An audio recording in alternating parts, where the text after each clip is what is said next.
You are listening to the Drink Less Lifestyle podcast with Dr. Sherry Price, episode number 146. Welcome to Drink Less Lifestyle, a podcast for successful women who want to change their relationship with alcohol. If you want to drink less, feel healthier, and start loving life again, you're in the right place. Please remember that the information in this podcast does not constitute medical advice. Now, here's your host, Dr. Sherry Price. Well, hello, my beautiful friend, and welcome back to the podcast. I hope that you are having an amazing summer so far, and I want to say that I have declared to the ladies that I'm working with both in my IF45 for Women program as well as in Epic U that I decided to up-level this July. And I'll be talking a little bit more about that. But I just want to say that I've launched IF45 for Women. We are active this week. So much fun. As I mentioned, I'm stretching myself this month to set higher goals and to really get to my next version of me. And you know, I teach that work here on the podcast a little bit, and I really dive deep into that work inside of Epic U mainly. And I allude to it a little bit in IF45 for Women in that we want to become that next version of ourselves. And to do that, we follow principles, certain principles that take us there, right? Changing that self-identity, tweaking it, up-leveling. And I think summer is such a perfect time to do that. We have longer days, more sunshine. A lot of us can get outdoors. And we just have a lot of other things that could give us dopamine hits. At least that's what I find is that I enjoy summer so much that I don't need my usual dopamine hits because I get other dopamine hits in the summertime. Now, one of the reasons I decided to up-level this month is I felt called to do it. And then also I noticed in June, you may have heard that I went on a great vacation with my family and I backed off on a lot of things purposefully.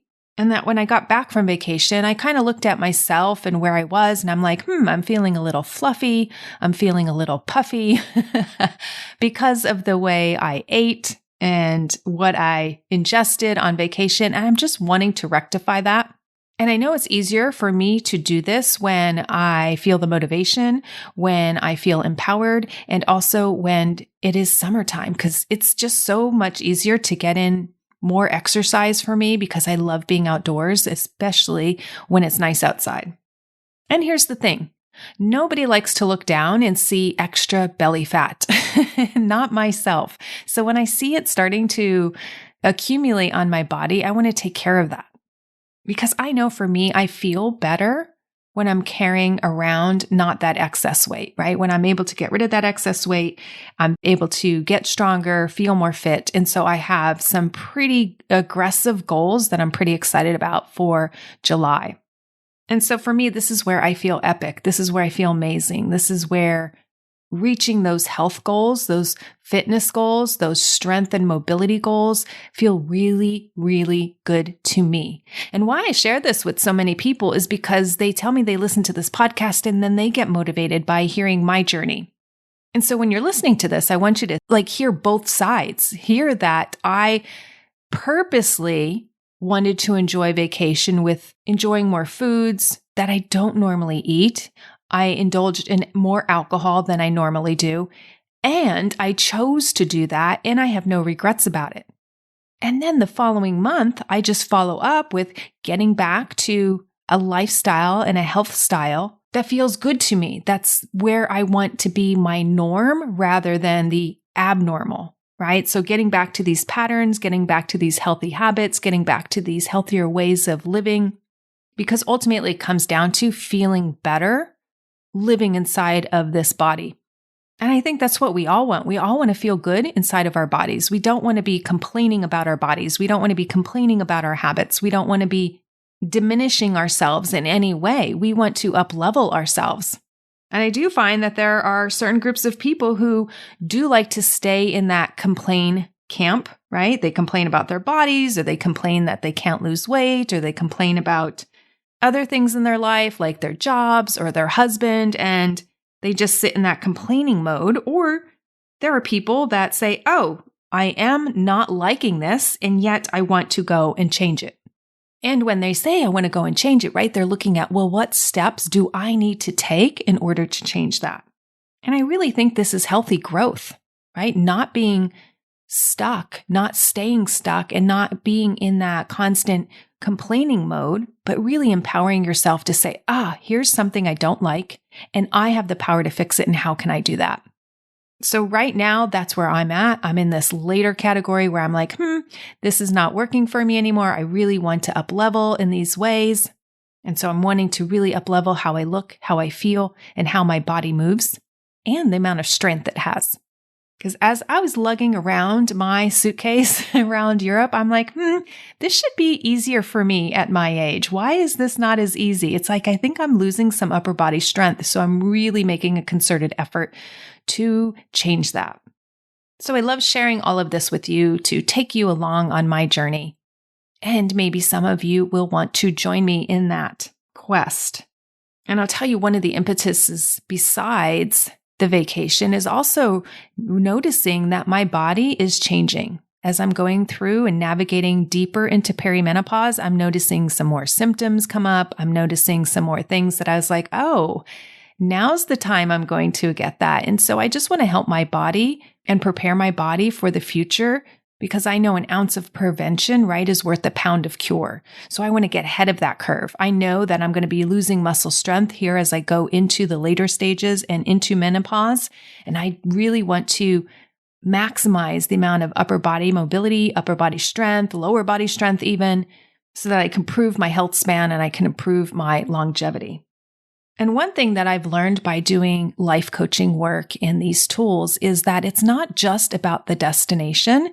And that's one thing I really want to help everybody realize, whether you're in one of my programs or not, is that we need to enjoy the journey. Because if the journey is not fun, we are not actually going to be happy at the end goal. Because we're going to be getting better at complaining. We're going to be getting better at being grumpy about things. We're going to be kind of attached to the negative emotion that even when we achieve what we set out to achieve, might not make us feel as good as the brain had predicted, because we've been practicing how to be unhappy the whole time. And so I think it's really important that we enjoy the journey just as much. And I'd actually argue we should enjoy the journey more, so that we really can make this a lifestyle change that we will keep. And it just makes the destination, once we arrive there, to be like, oh yeah, I felt good all along. And now that I'm here, I still feel good. So I'm practicing that. I'm being happy as I go along this journey and celebrating those small wins so that I solidify them as healthy habits. And I think that comes along with being a lifelong learner. I really think there's a lot of advantage to being a lifelong learner, meaning you're willing to change your beliefs around things. You're willing to change new concepts and new thought patterns around things. Maybe things that served you in the past, but they no longer serve you now. And so you become more pliable, more flexible mentally, so that you can just let go of that stuff and say, oh, wait, that was fine then, but it's no longer fine now. And so I'm just going to up-level my thinking, up-level my mindset, up-level my actions so that I can continue to get better and better results for my life. And that to me is living an epic life. I no longer want to hold on to beliefs that don't serve me or don't serve where I choose to go. Because those are limited beliefs, right? Those are going to keep us smaller. Those are going to keep us behind. Those are going to keep us from achieving at a faster rate and getting to what we really want. And you know what a lot of people really want? Is they want to drink less. They want to drink less permanently. They want to live a drink less lifestyle, right? They want to cut back on how much they are imbibing. They don't want to feel like they need a drink at the end of the day. They don't want to feel like every time they go to a party, they are required to drink, or that they feel that they need to drink to enjoy the party or to enjoy the outing. And many people don't want to feel triggered by their emotions, that when certain of these emotions arise, boom, the thing that they do is they reach for alcohol. And that's what I want to dive into today, because so many people want to drink less. And of course, since this is my field of expertise, I hear it all the time. I hear it from friends. I hear it from colleagues. I hear it from the DMs. I hear it in my email box. I want to drink less. And my friend, if you want to drink less, go and do it. by all means, go and do it. But do you know why many people don't drink less? Do you know why many people come to me and they say, I've tried, I failed, I just want to drink less? They come to me because right now they have become afraid to drink less. That's right. That may sound crazy, right? They sound silly. What do you mean I'm afraid to drink less? That's exactly what I want. I want to drink less. Well, I agree with you. It is what you want. But then why aren't you doing it? Right? That is the magical question. Why is it that you're not drinking less? And the reason is because you're afraid. Now, on some level, your brain's going to be like, that doesn't make sense. But then as we dive deeper into this, you're going to see that makes total sense. And I was just coaching someone the other day, and they say, I have this goal of drinking less. And we ask what their why is. And it's to better their health and to live with less regrets, especially as their kids are turning into teenagers and growing up in their household. They don't want to model this behavior for their kids. They're worried about what their kids are picking up on. And when you hear that, you're like, yeah, great goal, right? To drink less for yourself, to better your health, to also be a role model for your children, and to have less regrets. Amazing goals. That's an amazing why. And I bet you there's nobody listening to this podcast right now that would be saying, oh, that's not enough, or that's not a great goal. No, hands down, 100% great goal. And we would all be cheering this person on. We would all be in support of those goals. So great goals. Get after it. Get after those goals. Have one drink or no drinks and be done.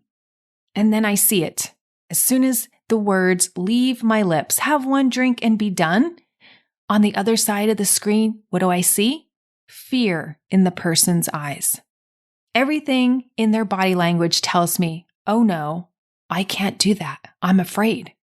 Because nobody says, woohoo, yes, that's it. That's what I'm going to do. And they're not jumping up and down with excitement, right? Which means that they are afraid of drinking less. You may hear this too. You may hear this through your phone or device, whatever you're listening to me on. And I give you complete permission to not have any alcohol or to go out and have one drink and be done. And I don't think many people are on the other side and going, woohoo, yes, that's it. That's what I'm going to do. The brain goes right into, oh, yeah, how am I going to do that? Right? Because there's fear. There's something you're afraid of, which when you put words to it, you're afraid to drink less. It really does sound ridiculous, but there's 100% truth to it, isn't there? Your logical brain, right? Your prefrontal cortex is hearing me going, well, duh, that makes total sense. Just have one drink and be done. Or don't have any. That's how you live a life with no regrets, how you live as a great role model for your kids. That's how you get better health. That's how you feel better about yourself. And your brain is saying, yes, that sounds amazing. That's exactly what I want. But then what stops you from doing it? What stops you from taking those actions? It's your emotions. You're afraid. And here's what I want to offer you on this podcast. And I want to say that a little more dramatically. Here is the gold I want to offer you on this podcast episode. I want you to stop living a life that you are afraid of. Yes, what I want to offer you is that you stop being afraid of life and go out and live it the exact way you want to live it. That, my friends, is living in your power. But you know what? Too many of us are living life from a place of fear, from a place of being afraid, from a place of unwilling to show up differently. So what do? We complain. We complain about the life that we are living. We are complaining about the life and the opportunities that we are given because we're too damn afraid to go after the life we really want. And you know, there's a key phrase out there that I hear a lot. And it's a phrase that when I hear it, I know that people are living a life of fear. They're too afraid to go after what they want. And it's earmarked by two words that I'll hear oftentimes a lot. And those two words are, if only. If only my husband wouldn't blah, blah, blah. If only I didn't desire alcohol so much. If only it was easier to stay at top of mind. If only I could blah, blah, blah. If only every time I ordered a drink, something in my body would snap me into my prefrontal cortex. If only I didn't have this bad habit. If only, right? We hear that a lot. If only. As if it's out there in the universe for the universe to answer that wish. And I want to say the universe has answered that wish. It's giving you podcasts. It's giving you coaches. It's giving you rehab centers. It's giving you resources that are widely available at your fingertips, including the internet, where you can get the coaching, the help, and the support that you need so that you can go live the amazing life you want and stop being afraid of it. So when you use the words if only, this, my friends, shows clearly that your brain is afraid. So great. Now we know that many people are afraid to cut back on alcohol. So then what's the next question? Because if drinking less is good for you, and it makes you feel better, and you become more proud of who you are, and you're a better parent, and you're a more amazing individual living and loving the life that you have, what's there to be afraid of? Right? So you really want to know what the hell you're afraid of, don't you? Because if it's so amazing to cut back, what's holding us back from doing it? And I'll tell you what it is. I'll tell you exactly what you're afraid of. You are afraid of the emotions that will come up. You're afraid of your own feelings.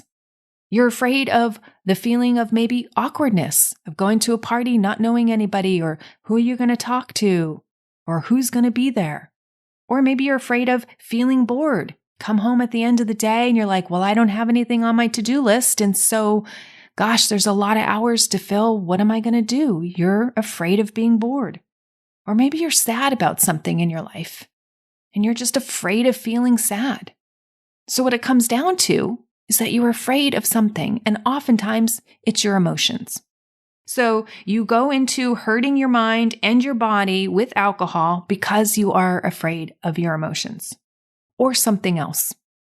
So instead of really analyzing what we're afraid of, notice that we take a detour and drink.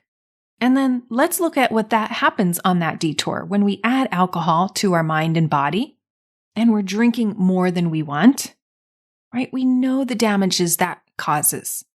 We know that alcohol shrinks our brain. Yes, just 2 drinks a day, my friends, over a period of just a few days starts to shrink your brain. What does that mean? It means it gets harder to focus, harder to get stuff done. Not only that, alcohol lowers the brain's blood flow. So you're not oxygenating the brain as well as you could be. And so you experience things like brain fog, like it's harder to make decisions, or you make poor decisions like, yes, I'll have another drink, or I'll eat that pasta, or yeah, I'll just clean up the French fries that are sitting in front of me. Or we make other poor decisions like sending a text or calling a friend and gossiping. Or we have trouble concentrating, and then we develop memory problems because when the brain shrinks, a part of the brain, the hippocampus, responsible for memory, that starts to atrophy more quickly than many other parts of the brain. And I want to tell you, these effects happen with just moderate amounts of alcohol. These studies that have shown this have been just done with 7 drinks a week. 7 drinks a week produces these negative effects on the brain. Because alcohol is a drug. You know, it's interesting to me that we say drugs and alcohol, like alcohol is like separate than the drugs, but alcohol is in with the drugs, right? It's just as powerful of a drug as other drugs that are out there, right? So yes, it's a drug. It kills brain cells. And so I share this data with you, not to scare you, but to highlight even a moderate amount of alcohol consumption has a dramatic effect on the brain. And there was a recent study done where they looked at non-drinkers and compared them to light drinkers. And the light drinkers had a 57% higher risk of dementia. So yes, drinking can literally make you lose your mind. But it's so normalized in our society that we just sit there and slap our knee and laugh and think, ah, ha, ha, that's all fine. That won't happen to me. But guess what? It could. And that's why I'm so passionate about this topic. I don't want to drive you to do things based on fear, because that's actually what's keeping you from doing the things, is your fear. And I've only learned this after working with hundreds and hundreds and hundreds of women to break this habit. The thing that keeps them locked in the habit is their fear. They're afraid. And I want to help you bust through that. So I really want you to think about, what are you afraid of when you drink less? To help you, I've created a worksheet that I'm going to hyperlink to the show notes of this podcast episode that you can get on my website. So again, I will put that link in the show notes so you can download this worksheet and really understand yourself. Really look at, what are you afraid of? This is doing the deeper work. This is doing the inner work. And it's this inner work that will give you the transformation you need to change your relationship with alcohol permanently. You know that you can either take the action of drinking or not drinking. Either one of those, we don't know is going to be sustainable. That's a moment-by-moment decision. But doing the deeper work makes choosing water or a non-alcoholic beverage so much easier, because it actually rewires your brain and changes your desire for alcohol. And yes, while we love quick wins, we also want to know that the work that we're doing is giving us sustainable progress. And yes, focusing on the action of either drinking or not drinking is important. The deeper work requires going into our thoughts and our feelings about it. This is the whole think, feel, act cycle. And my program and many other programs out there embody this because it's such an effective tool when you learn to use it and apply it to your life. It is the main tool that Smart Recovery uses and many other programs. And if you look at the research, it is wildly effective for breaking any habit or any addiction you have. So if you can learn this around alcohol and then I applied it to other areas of my life, it is a tool that can help you in so many areas of your life. Now, I put that worksheet up there. Don't be afraid to do it, right? Because being afraid is the whole reason you're stuck. And I'll tell you, the quickest way out is knowing what you're afraid of and developing tools so that you're not afraid. Developing tools that can help you with these emotions, right? So you become emotionally resilient. Now, here's something that comes up a lot, I hear when I'm coaching, is that I'm afraid of failing. I've tried to cut back so many times. I've used different programs, bought different books, listened to different podcasts. I've tried all the things. So I'm so afraid of failing. Because when I fail, I know I'm going to be really harsh to myself. I'm actually going to be very nasty, and I'll call myself a loser, or I'll feel like a loser. And this, my friend, is sneaky. This is your brain giving up on you without even doing any extra work. This is your brain just crapping all over you and telling you anything you try is not going to work. And how do we know that? We can't know that ahead of time. There's no way to know it ahead of time. And that harsh critic has to go away for you to get progress, or at least be managed, because you are not a loser. And I like the line by Alan Arkin in the movie Little Miss Sunshine. He says, "Do you know what a loser is? A real loser is somebody who is so afraid of not winning that they don't even try." And notice, it's about being so afraid. And it's fear that keeps us trapped. Fear that prevents us from trying. But you must try. That's the only way to a better, healthier life. That's the only way to break this over-drinking habit.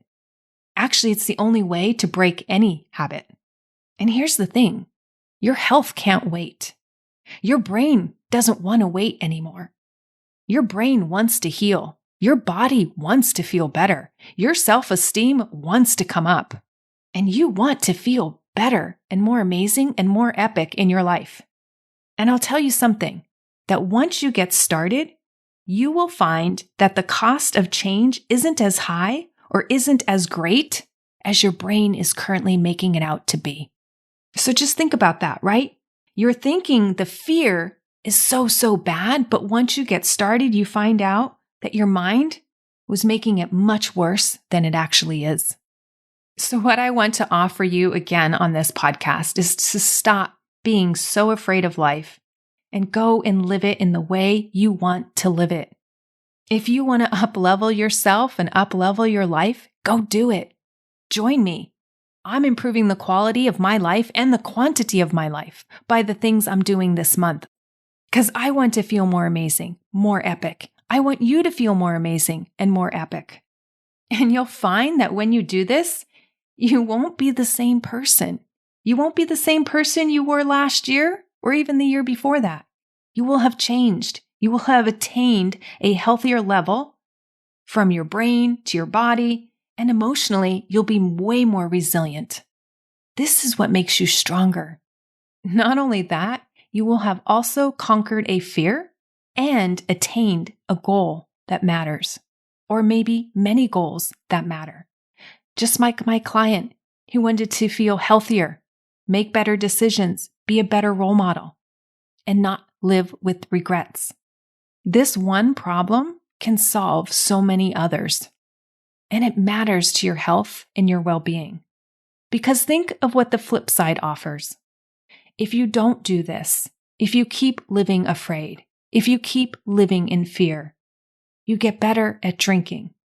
You continue to build the identity of someone who drinks or a drinker, and you keep building that habit even more. And you get better at something that adds zero value to your health and to your life, and it actually takes away from your health and wellness goals. You actually become better at something that is more detrimental to your health.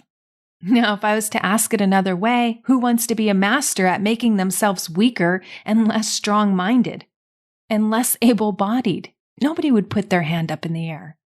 And this is why I think when you solve your over-drinking habit, you solve so many other problems. So many other downstream problems that come from over-drinking. And it comes from stop being afraid. Go out and be and live the person you want to live as. And as James Clear says, you'll feel better once you get started. My friends, this is the epicness I want for you. And so by minimizing that alcohol intake or even eliminating it altogether is going to give you a much better life. No hang-ups, no hangovers, no regrets. Instead, we swap it out for a lot more joy and a lot more satisfaction in life. All right, my friends, that's what I have for you today. Go and have an amazing, epic day, and I will see you next week. If you want to change your relationship with alcohol and with yourself, then come check out Epic You. It's where you get individualized help mastering the tools so you can become a woman who can take it or leave it and be in control around alcohol in any situation. Epic You is the place for women who want to be healthy, confident, and empowered to accomplish their goals and live their best life. Come join us over at epicu.com/epicu. That's epicu.com/EPICYOU. I can't wait to see you there.